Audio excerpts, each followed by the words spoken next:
to Week and Geek, your new comics preview for October 3rd. I'm Mike Ortiz. And I'm the Chris Brown. What do you got? Well, I'm going to lead off here with Daredevil End of Days #1. This is a mini-series. We got Brian Michael Bendis is kind of going back and sort of revisiting, I guess, the story that he had done and kind of bringing that all to an end, although it sort of did end. Yeah. But he's going to kind of tell the end of Daredevil again, I guess. The last Daredevil story, I think. This is kind of a what-if sort of thing. Right, but I think, again, isn't it sort of kind of taking place with the Daredevil he created? It has nothing to do with where he's at now. No, this is kind of an out-of-continuity story. Yeah, and this is, we got David Mack, Bill Sienkiewicz, some great artists on here. So really, really cool stuff I'm looking forward to that. It's going to be an 8-issue miniseries. Then I'm looking at GI Combat #5. This is featuring the Haunted Tank. I always like the Haunted Tank. I like the idea of a ghost hanging out in a tank. Kind of fun. I don't know why it amuses me, but it does. So this is, I guess, an update on their... is that Howard Chaykin artwork? I believe it is. Wow. Sure looks like it, doesn't it? Yeah, yep, he's on the cover there. So nice. he did the art for the Haunted Tank story. And then there's different art, I believe, on the Unknown Soldier story, which is in the back. So it's pretty cool. I kind of like that book. I like what they're doing with... I'm liking more what the New 52 is doing with the offbeat stuff than with the superhero stuff. Which brings me to Dial H, #5. It's kind of a mix of both, really. Yes. Yeah, kind of superhero, but kind of horror. It's got a really weird, creepy element. Kind of fits more in, I guess, with the superheroics or non-superheroics of of an Animal Man or Swamp Thing. It's more in that vein, more of that horror book within the Justice League or the DCU dark stuff. Exactly.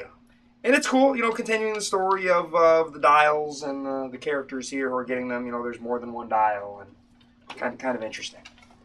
Then, Animal Man -- This is continuing Rot World. Looks like we got Hawkman on the cover here. This is Rot World: The Red Kingdom Part 1. It's finally getting to everything they've been building up to for so long here. The 0 issues? Weren't those preludes? Those went back in time. Or those went back. It was the 12s that were all preludes to Rot World. And we didn't get to that, in the zeros.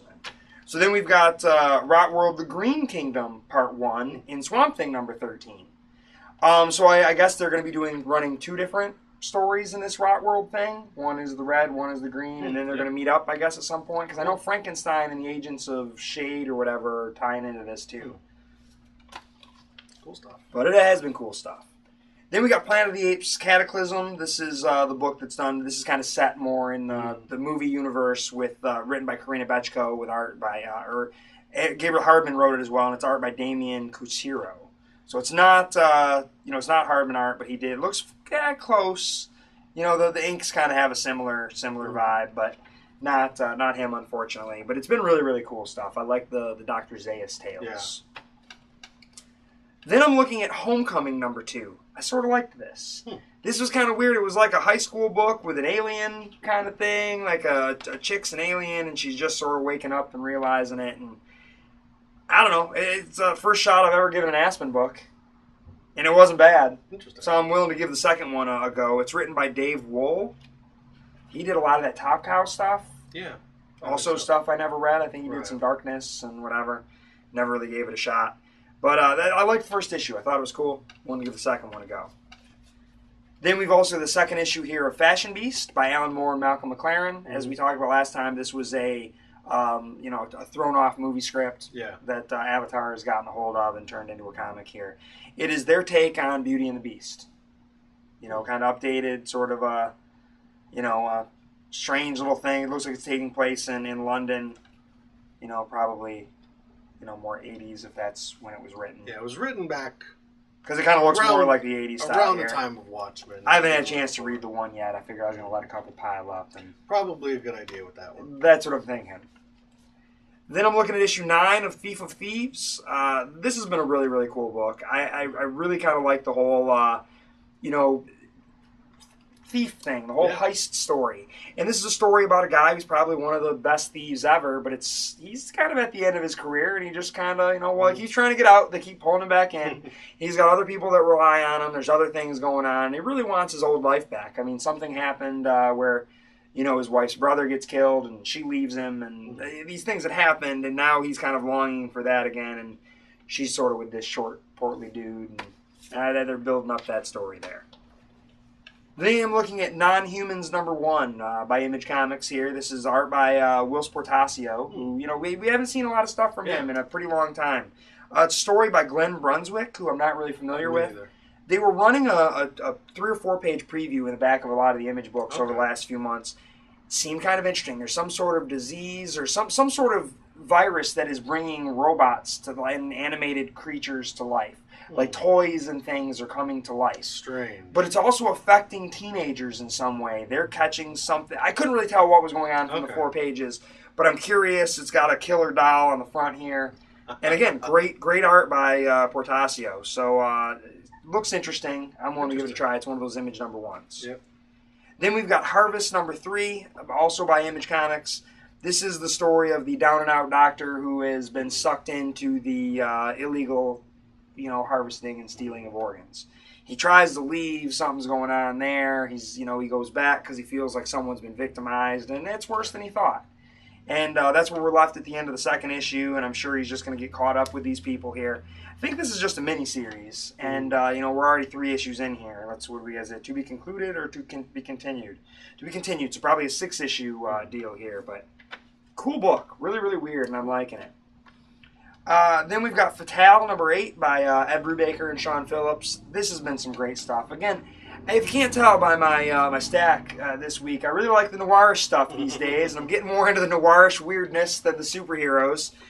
This is, where it started was the writer dies, and he had a manuscript that they find, but it's tying into these mobsters, and by the time we got to the end of that arc, it starts to introduce you to more of the weirdness and the little Cthulhu people, and this woman who seems to have been around for a lot longer than the people around think. Like they realize they all have a connection to her, and something's going on. There's a little Cthulhu dude right there. There's a owl-faced or a woman-faced owl. It's really weird. The owls are not what they seem.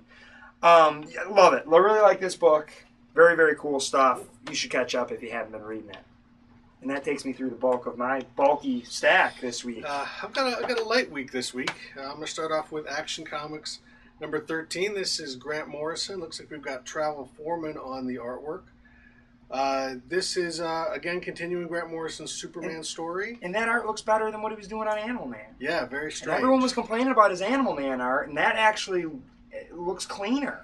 Well, you'd probably find something a little bit grittier on Animal Man. Okay. It looks like we've got some Phantom Zone in here and some more stuff about Krypton, maybe Kandor. Just a little bit more background on Krypton. We got some last month in the Superman #0.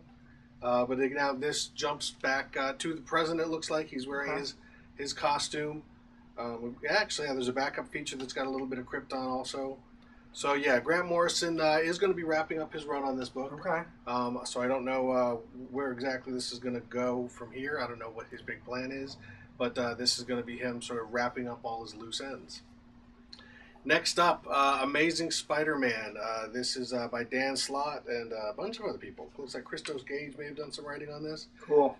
We've got the Kingpin, who the Kingpin's been basically he's got the former. This is complicated, so bear with me. I guess there was a guy that was a Green Goblin back in the 90s. It's Ben Urich's. Oh, his nephew was trying to be a good guy as the Green Goblin. And now he has become a villain and is the new Hobgoblin.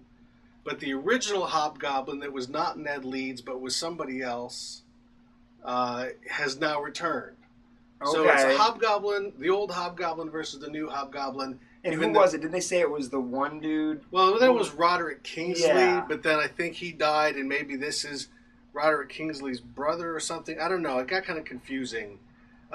So hopefully this will sort all this out. Let's see, it says here. Roderick Kingsley is back to reclaim his title as the Hobgoblin, even though no one knew he was the Hobgoblin because it was Ned Leeds and then it wasn't Ned Leeds. And it was a complicated story.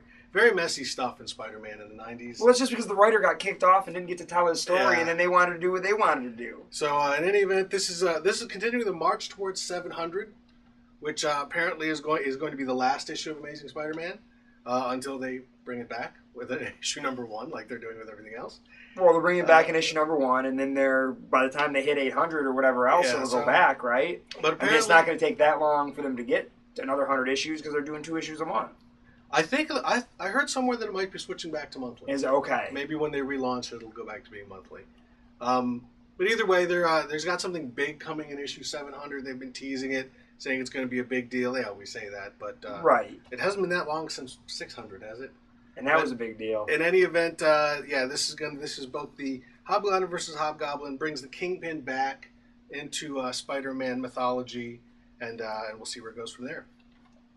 Next up, we've got A versus X, number 6. This is the side book with a lot of the other fights. It looks like we've got some really great Jim Chung artwork in the Scarlet Witch versus Hope. And then we've got just some other little fights. Toad versus Jarvis. Quick fights throughout the rest of it. Toad versus Jarvis should be good. Yeah, but no surprise who wins there. This is the last issue. This has been a lot of fun. This has really been kind of a lighthearted take on what's going on. I've liked it. Book. This is the last issue of that. Looks like we've got a lot of people working on this one.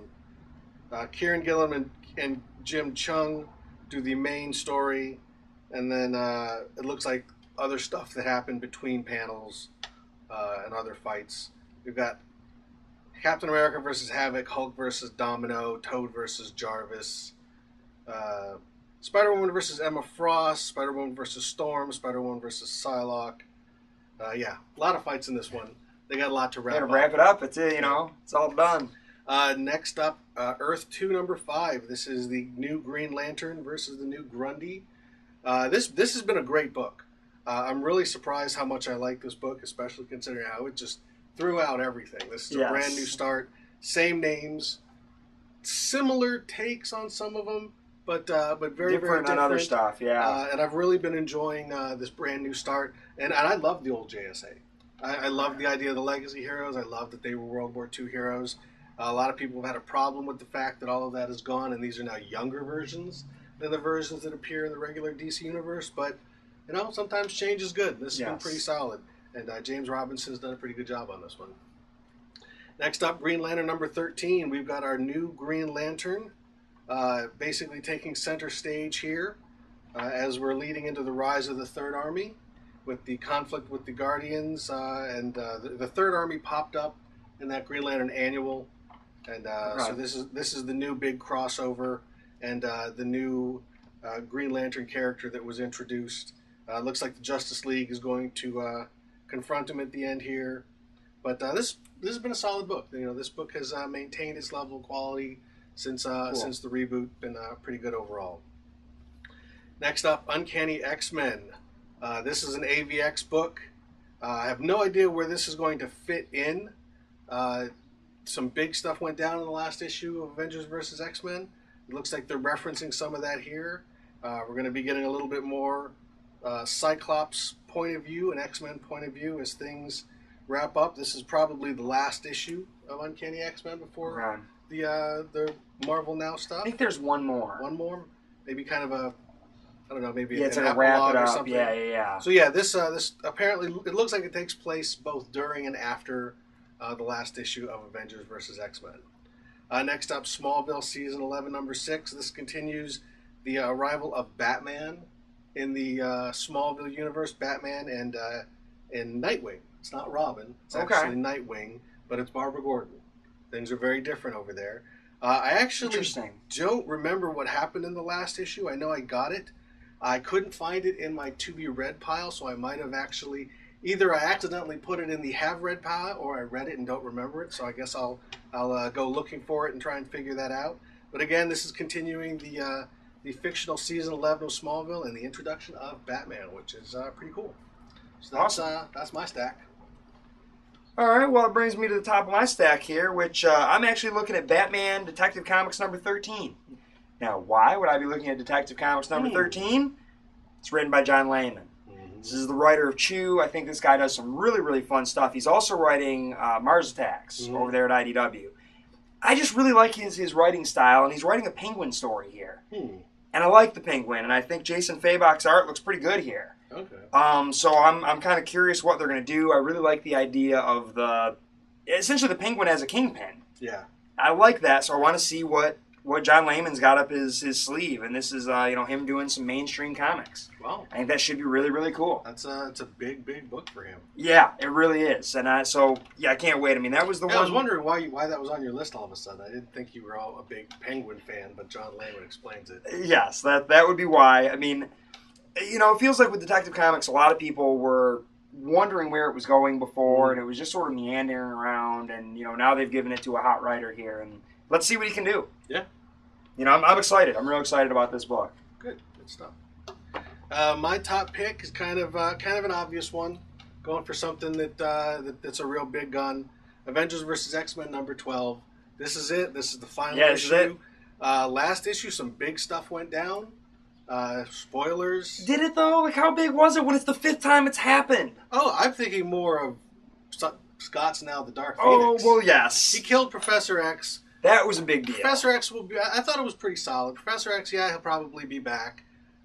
They said they have no plans at the moment. The Wasp is still dead from Secret Invasion. So, and Professor X hadn't really been a part of the X-Men books for a while. Right, so you might as well bring him in and kill him for a 5th time. So I think it's only the 4th time he's died. Oh, I'm so sorry. Was I over-exaggerating by one? Didn't realize I was. I thought... But, yeah, Scott is now the Dark Phoenix, and they're going to have to take him down, and this book is going to either explain how they do that or explain how he destroys the world. So I'm betting that they take him down. And, of course, we're going to get, whatever the aftermath is, and all of this is really setting up the new status quo for Marvel now and all of the relaunches and all that. So I thought, when issue number 11 came out, I was like, okay, this is the beginning. They've got 2 issues to stick the landing. I thought 11 was pretty solid. Some great artwork. I thought it was, it was a dramatic moment when Xavier was killed. Yeah, he's died before, but, technically... One of the times he died, it wasn't him, and one of the other times he died, well, that might not have been him. Who knows? But if you just ignore that, it was actually a pretty nice moment. But this is the one that's really going to tell whether or not this book goes down in history as Civil War or Fear itself. So I'm hoping it's Civil War. It's been pretty solid so far, but this is the one where they've got there's really a lot to kind of wrap up in one issue. I don't know if this is... I think this is actually extra size. It's $4.99, so it's a little bit more money. So yeah, we'll see. I've got high hopes, but I don't know if my expectations are high either. But either way, it's been fun most of the way through, so I'm looking forward to 6 months of unexpected twists. So let's see if they can kind of keep my interest here at the very end. So that's why it's my top pick. Right on. And I would like to mention one other thing this week. We've got the Walking Dead Compendium Volume 2. Mm-hmm. So that'll take you volumes 9 through 16, and then the story of Something to Fear, which was the 97 through 102, that just finished up. Okay. So, people could probably get good and caught up here if they wanted to. It's a big, giant tome. It's this bad boy right here. That is a phone book. Just in time? You could kill a zombie with this thing. You could. You could bash his head in. Just in time for the TV show to come back. Yep, comes out, in 11 days? Yeah, something like that. So, all right, with that, that is your Week in Geek.